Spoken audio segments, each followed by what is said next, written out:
বিভিন্ন জায়গায় এইচএসসি শিক্ষার্থীদেরকে গ্রেফতার করা হচ্ছে। এই প্রসঙ্গ নিয়ে আমরা আজকে কথা বলবো।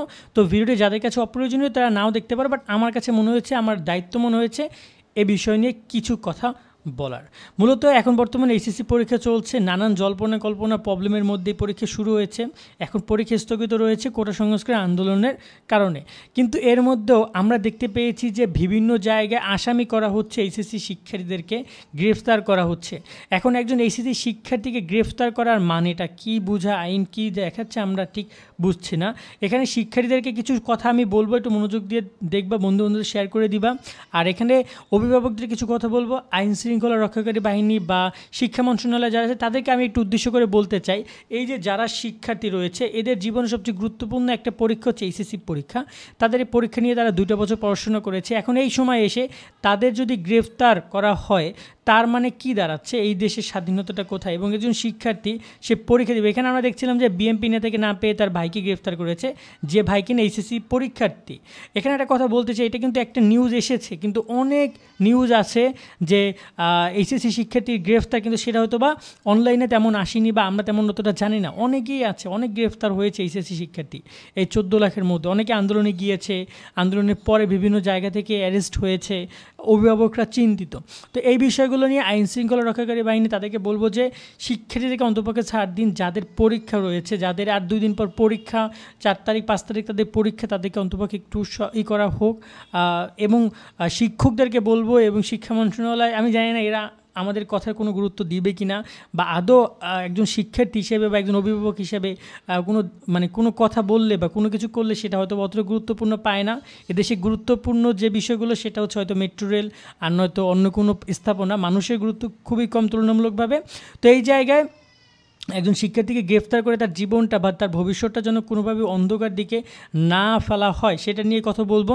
এখানে আমরা দেখছিলাম প্রায় আসামি করা হয়েছে 2 লাখের বেশি। 2 লাখের মধ্যে কয়েকজন অবশ্যই তোমার এইচএসসি শিক্ষার্থী রয়েছে, আহত হয়েছে 6000 শুধু ঢাকায়। তার মানে বোঝো তুমি, এখানে অবশ্যই অনেক এইচএসসি শিক্ষার্থী রয়েছে। তো কোথায় কি গ্রেফতার হয়েছে আমাদেরকে তোমরা টুকটাক তথ্যগুলো যেগুলো আমার কাছে আছে তো আমি জানলাম, বাট তারপরেও তোমাদের যদি কোনো তথ্য থাকে সেটা তোমরা অবশ্যই আমাদেরকে একটু জানাবা আশা করি। আর এখানে শিক্ষার্থীদেরকে একটা কথা বলবো, দেখো গ্রেফতার বর্তমানে আইনমন্ত্রী বা সরকারের বিভিন্ন মন্ত্রণালয় মন্ত্রীরা বলেছে যে কোটা আন্দোলনে কাউকে গ্রেফতার ওরকমভাবে করা হবে না, বাট সহিংসতা হলে বিষয়টা আলাদা। কিন্তু এখন অনেক সময় দেখা যায় যে গ্রেফতার অনেক অপরাধীকে গ্রেফতার না করে নিরীহ শিক্ষার্থীদেরকে গ্রেফতার করা হচ্ছে, যেখানে এইচএসসি শিক্ষার্থীরাও রয়েছে। তো এই জায়গায় তোমরা চেষ্টা করবা যারা পরীক্ষার্থী রয়েছে একটু সচেতন থাকার। একটা কথা মাথায় রাখবা যে কোটা আন্দোলন আসলে কি এটা একটা যৌক্তিক দাবি ছিল, সেই জায়গা থেকে আমরা চেষ্টা করেছি বিভিন্ন জায়গায় বিভিন্ন কথা বলার, তোমরাও চেষ্টা করেছো। কিন্তু এই মুহূর্তে তোমরা তোমাদের মতো করে পড়াশোনায় মনোযোগ দাও, বাসায় থাকো। পরিবার খুবই গুরুত্বপূর্ণ, তোমাকে এত বড় করেছে, খাইয়ে দাইয়ে সব কিছু করে, তোমার সব কিছু দিয়ে তারা বড় করেছে একটা ভালো রেজাল্টের জন্য, একটা ভালো কিছু তুমি তাদেরকে দিবা তাই জন্য। সেই মুহূর্তে রাগের বসে বা ক্রোধের বসে তুমি কোনো সময় কোনো ভুল ডিসিশন নিবে না।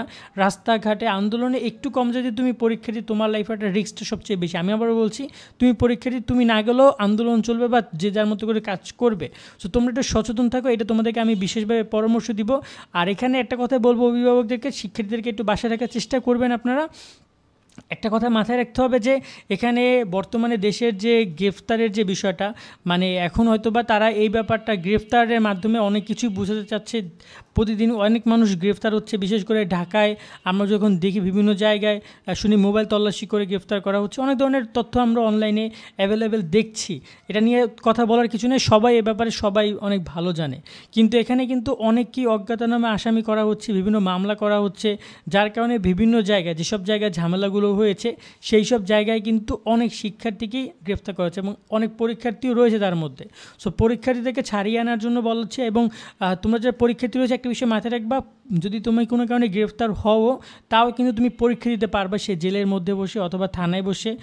এক্ষেত্রে তুমি জাস্ট উকিলের মাধ্যমে হাইকোর্টের কাছে এ ব্যাপারে আবেদন করলে কোর্ট পরীক্ষা দেওয়ার ব্যবস্থা করে দিবে। কারণ পরীক্ষা এর আগেও এরকম অনেক ঘটনা আছে যে যদি কোনো কিছু না হয়, এখন পরীক্ষা দিতে হবে, পরীক্ষা 1 বছর পরই আসে, একটা পরীক্ষা নিতে পারলে তোমার 1টা বছর জীবন থেকে চলে গেল। তো সেটার থেকে তুমি এই ধরনের সিদ্ধান্তগুলো নেওয়ার চেষ্টা করো, যাতে করে এগুলো একটু জেনে শুনে রাখবা, যদি কোনো ঝামেলা হয় এগুলো ম্যানেজ জন্য করতে পারো। আজকের মতো টুকটাক আমরা এখানে শেষ করছি। জাস্ট এটা আমি আমার জায়গা থেকে সচেতনমূলক ভিডিও বলতে পারো বা কিছু ইনফরমেশন ভিডিও বলতে পারো, শেয়ার করলাম।